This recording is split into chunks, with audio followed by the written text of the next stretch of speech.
If you want to build an outdoor kitchen like this, let me show you how.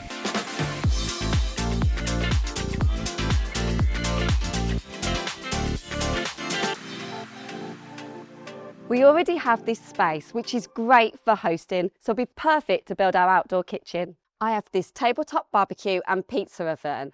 I want my kitchen to fit between these two posts, so I'm going to measure the space, see how big I want the units to be. Now I've got my measurements, I've decided I need 3 units. One for the tabletop barbecue, one for the pizza oven, and then one so I can have some worktop space. A top tip here is to find out what worktop you want to use first to avoid any extra cuts or having a bespoke one made. We're going to go for some outdoor tiles because they're strong, easy to clean and really going to finish the look. So let's get building. I'm now going to build the sides to my first unit. To do that, we're going to use pre-treated 3x2 timber and build 2 frames that are going to look like this. I want my worktop to overhang, so I've took that into account. And now I'm going to go get cutting.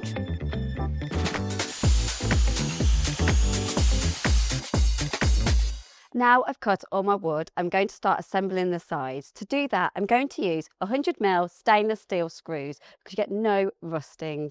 I'm then going to pilot hole and countersink the timber. I like to use my workbench here because you can get a perfect right angle. Now we have completed the sides, you might notice that this section is slightly higher. That's to help stabilise on an uneven surface. Then next up, we're going to add these connectors to complete the frame.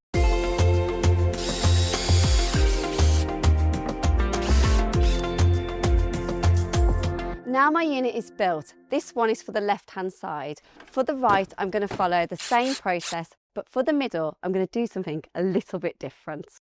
We have created 3 frames that will act as shelves, with the top one having the barbecue on. I want to make sure it's in line with the worktop, but take into consideration the height of the tile we're using. Then, when I'm not using it, I want to make sure this middle shelf has enough room so it fits in nicely. I've marked my positions and I've temporarily added a batten which will make it a lot easier to attach my shelves. Now I have completed the frame, I've tipping it over so I can add some rubber feet to the bottom of the legs because even though this timber is treated, you don't want it sitting in any standing water. Now to complete the shelves, I'm going to cut some decking to size, which is really going to give it that premium finish. Before I stick it down though, I want to add another layer of protection. Even though this is treated, I want to protect it from the UV. To keep this really simple, I've added Stick Slike all the way around the edge. Stick Slike is great because it's waterproof and brilliant in all weathers.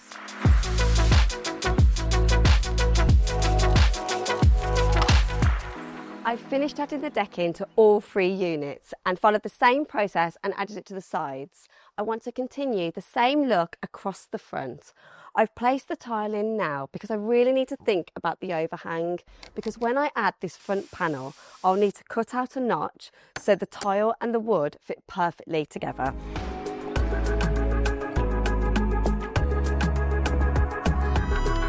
Now I've finished the cladding, I'm going to add Stick Slike all the way around and then I can place the rest of my tiles on top. I haven't put a shelf in here because this is where I want my gas bottle to go. I'm going to make a door out of some leftover decking which I'm going to screw together. I'm going to make the door slightly bigger than the opening so you don't have to be as accurate, and then attach it using a crank flush hinge so the door sits proud in the opening.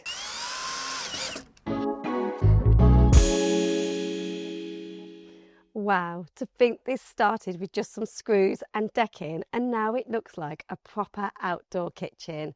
Now you could leave it just like this, or if you wanted to add some shelves or hang your utensils, you could add a back panel on. So I'm going to go make that now. I've cut my 4 posts out of 3x2 timber and I've aligned them with the uprights. I'm then going to screw down these 4x1 planks to the front, using this piece of wood as a spacer as I screw down each plank, and keep going till I get it to the desired height.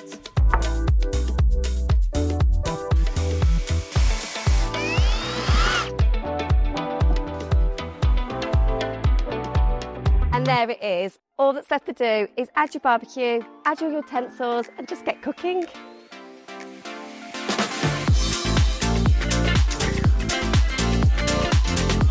I have a feeling this is going to be used a lot for barbecues, pizza nights and even entertaining. By DIYing this, I've managed to make a dream outdoor kitchen that has everything that you need and fits perfectly in the space.